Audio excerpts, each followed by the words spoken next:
Mimi hapa ni mjane, mume wangu alifariki kwa ajali.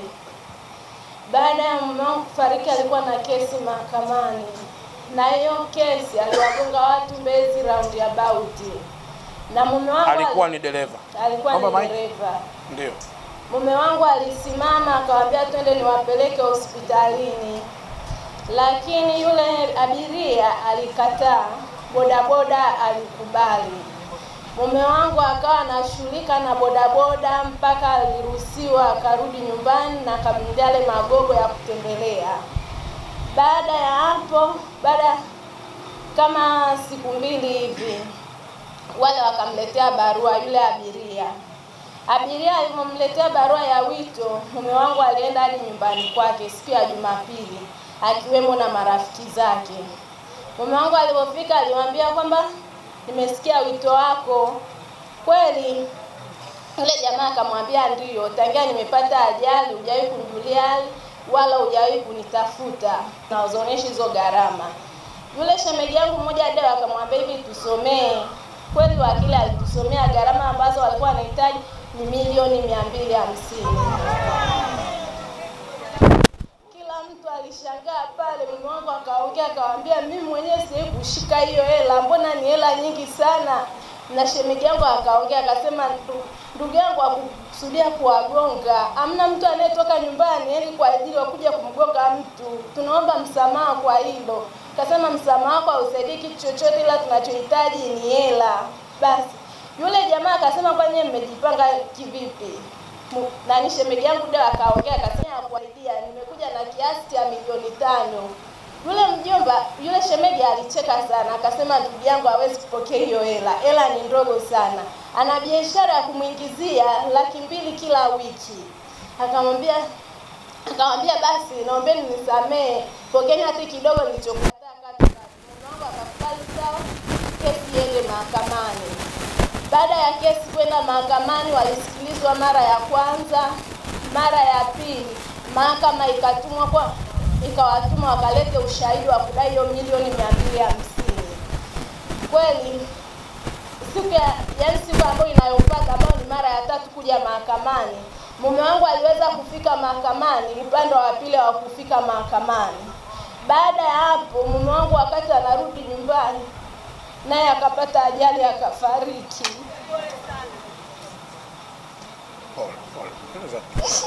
Tulia. Baada ya msiba nikaa kama miezi 6 nikaitwa mahakamani. Nikaambiwa mume wako aliacha kesi mahakamani, anahitajika msimamizi wa mirathi. Niliwazungusha mahakamani nikaambia bado msimamizi wa mirathi hajapatikana. Wakapiga tarehe nyingine tena nikaenda nikamwambia msimamizi wa mirathi bado hajapatikana. Mahakama ikasema kwamba kama msimamizi wa mirathi hajapatikana tutaachia upande wa pili uendelee na kesi yenyewe. Basi wakapiga tarehe nyingine. Ile tarehe nyingine nilipoenda nikamwambia mimi ndo msimamizi wa mirathi. Wakaniambia sawa, kama ni msimamizi wa mirathi basi unabidi uendelee na kesi ya mume wako. Kwani niendelea na kesi ya mume wangu. Hiyo siku nilikuwa sina wakili.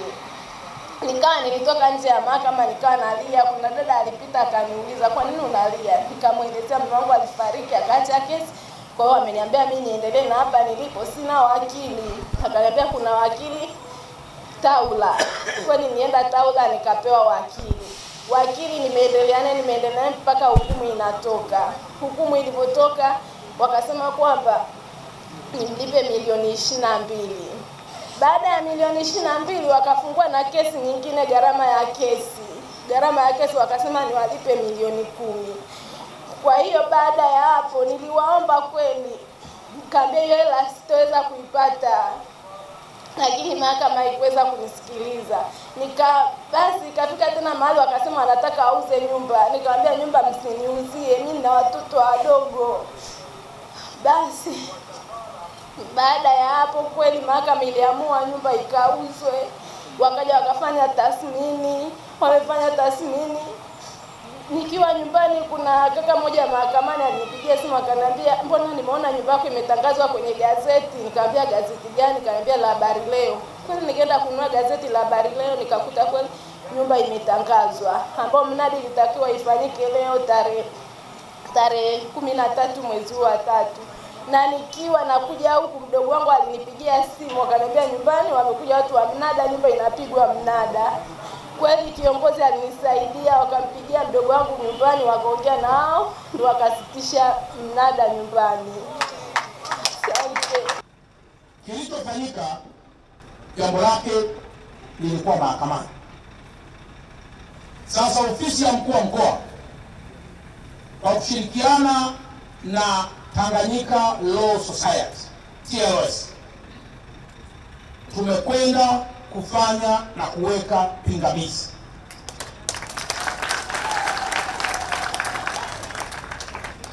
Kwa mtu wa kawaida mpenda masifa angeweza kusema hakuna kuuza nyumba hiyo. Mimi kama mkuu wa mkoa, mimi kama mkoa, mimi kama mtendaji wa kijiji nasema. Lakini kumbukeni, mahakama ni chombo kinachojitegemea na kinapingwa kwa mahakama. Si umeelewa mpaka hapo? Tulikuwa nje ya muda, lakini tumpeleka maombi maalum, na leo kuna dalali amekwenda kwenye ile nyumba pale ambaye ametumwa kuja kuuza ile nyumba. Mkuu wa wilaya uko hapa, kwa niaba mkuu wa wilaya wa Ubungo, nipelekeni salamu kwamba ile nyumba imeshawekewa pingamizi ya kutokuuzwa. Akiendelea kuonekana pale atauzwa yeye. Na hili naomba mwambie mkuu wa wilaya Mheshimiwa Twange, kuanzia leo nyumba ile ikalindwe mpaka hapo mahakama itakapoamua vinginevyo. Akiendelea kuwa pale atauzwa yeye na nyumba itabaki na mama huyu atakuwa salama. Sijui umeelewa mpaka. Mtuma pia mkuu wa wilaya aende pia kwa yule bwana aliyegongwa, na yeye wakazungumze naye. Haya mambo huwa ya maluzi kwa nguvu za namna hiyo, kwa sababu ungeweza kufa, ungeweza kufanyaje? Juzi pale Kariakoo wale watu walijua wangekufa, lakini watu zaidi ya 30 wakawa maiti pale. Sijui mnanielewa? Kwa hiyo aliyepona kapona, aliyekufa kafa, na sote ndio njia moja. Kwa hiyo Mheshimiwa Rais Samia sisi anapotutuma tuje kuwa viongozi, moja jambo tunataka kulifanya ni kusimamia haki za watu. Na hiki naomba mnielewe, kwa kuwa kilichoamua ilikuwa ni mahakama. Mahakama haipingwi kwa porojo, kwa maneno ya mtaani. Mahakama haiamuliwi.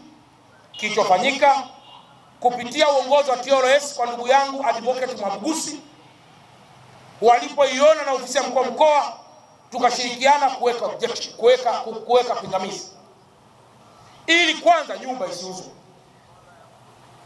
Ingeuzwa nyumba kwa kweli, kwa umoja huu tungesema tunawashukuru sana mahakama, ila tungeenda kujenga nyingine. Ya mkuu wa wilaya huyu au ya mkurugenzi, leo hii ningetengua na yeye ningemweka ndani kwa kibali cha rais. Lakini kwa kuwa ni mahakama, naombeni tuwe na usikivu na utulivu. Mahakama itapingwa kwa mahakama. Mwanasheria atapingana na mwanasheria mwenzie. Kwa mimi kama mkuu wa mkoa sipingi maamuzi ya mahakama, bali na waweka wataalamu wa sheria wakazungumze kimahakama ili mama huyu abaki na kile kilicho chake.